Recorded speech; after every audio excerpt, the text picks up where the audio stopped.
Hi everyone, welcome back to my channel. તો friends, હું આજે તમારા માટે સરસ મજાના શાકની રેસીપી લઈને આવી છું. આ રેસીપીથી તમે જો આ શાક બનાવશો તો ઘરમાં સૌ કોઈને આ શાક ખૂબ જ ભાવશે. અને હા, આ શાક મારું પણ ખૂબ જ ફેવરેટ છે. તો ફ્રેન્ડ્સ, વિડીયોને એન્ડ સુધી જોવાનું ના ભૂલતા અને ચેનલને સબસ્ક્રાઇબ અને વિડીયોને લાઇક, શેર, કમેન્ટ અવશ્યથી કરજો. તો ચલો ફ્રેન્ડ્સ, આપણે વિડીયોને સ્ટાર્ટ કરીએ. તો અહીં મેં બાફેલા બટેકા લઈ લીધા છે અને તેને આ રીતે સુધારી લીધા છે. ત્યાર પછી થોડું લસણ, ટામેટા, લીલા મરચાં અને કોથમીર લઈ લીધી છે. હવે અહીં મેં એક કઢાઈમાં 3 પરી જેટલું તેલ લઈ લીધું છે. તમે જો તેલ થોડું ઓછું વધારે લેવા માંગતા હોય તો પણ લઈ શકો છો. પણ આપણે આ કોરું શાક વઘારવાનું છે, એટલે કે ડ્રાય સબ્જી કરવાની છે, એટલે આપણે થોડું તેલ વધારે જ લેવાનું છે. તો તેલ સરસ મજાનું ગરમ થઈ ગયું છે. તો હવે મેં તેમાં 1 ચમચી રાઈ એડ કરી લીધી છે. રાઈ આપણી તેલમાં સરસ મજાની કકડે ત્યાં સુધી અહીં મેં કસૂરી મેથીને આ રીતે એકદમ હાથથી થોડી ઝીણી કરી દીધી છે. તો હવે આપણી રાઈ પણ તેલમાં સરસ મજાની કકડી ગઈ છે. તો હવે આપણે ગેસ ધીમો કરી દેવાનો છે અને અડધી ચમચી જેટલું જીરું એડ કરી લેવાનું છે. બટેકાના કોઈ પણ શાકમાં રાઈ અને જીરું વધારે માત્રામાં જ લેવાનું છે, જેથી કરી શાકનો ટેસ્ટ ખૂબ જ સરસ આવે છે. હવે મેં અહીં અડધી ચમચી જેટલી હિંગ લઈ લીધી છે. ત્યાર પછી લસણ લઈ લીધું છે. લસણને આપણે વાટવાનું નથી, આ રીતે ઝીણા શેપમાં જ સુધારી લેવાનું છે. ત્યાર પછી મેં લીલા મરચાં એડ કર્યા છે અને ત્યાર પછી મેં તેમાં બટેકા એડ કરી લીધા છે. હવે તેમાં સ્વાદ અનુસાર આપણે જે રેગ્યુલર મસાલા વાપરતા હોઈએ છીએ તે જ ઉમેરી લેવાના છે. તો અહીં મેં 2 ચમચી જેટલું લાલ મરચું, 1 ચમચી હળદર, 1 ચમચી ધાણા જીરું અને 1 ચમચી મીઠું એડ કરી લીધું છે. હવે બધા જ મસાલા અને બટેકા સાથે સરસ રીતે મિક્સ કરી લેવાના છે.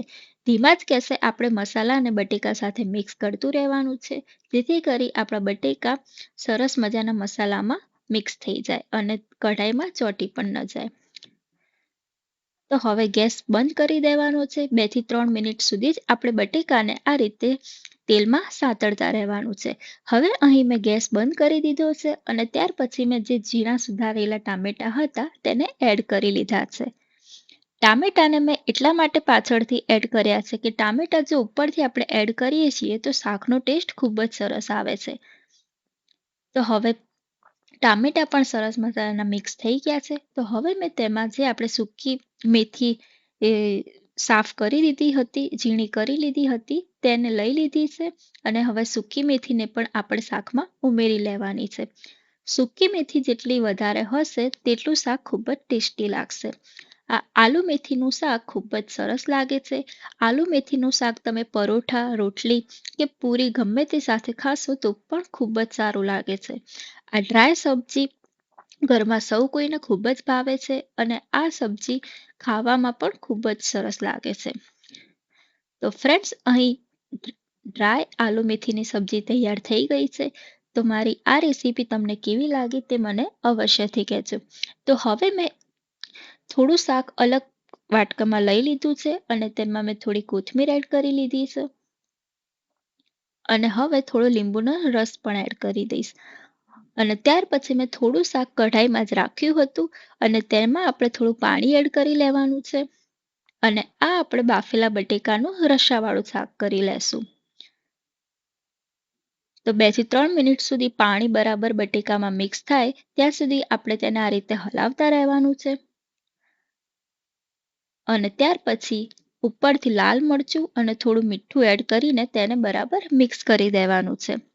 હવે 2 થી 3 મિનિટ સુધી આપણે તેને ઢાંકીને શેકાવા દેવાનું છે. તો ફ્રેન્ડ્સ, આપણું બાફેલા બટેકાનું રસાવાળું શાક પણ તૈયાર થઈ ગયું છે અને આ શાક પણ ખૂબ જ સરસ લાગે છે. તો ફ્રેન્ડ્સ, તમને મારી આ રેસીપી કેવી લાગી તે મને અવશ્યથી કહેજો. આ રેસીપી સાથે જો તમે ઘરે અવશ્યથી આ શાક બનાવશો તો ઘરમાં સૌ કોઈને ખૂબ જ ભાવશે. તો ફ્રેન્ડ્સ, આલુ મેથીનું શાક ડ્રાય અને રસાવાળું બંને આ રીતથી અવશ્ય બનાવજો અને વિડીયો મારી સાથે શેર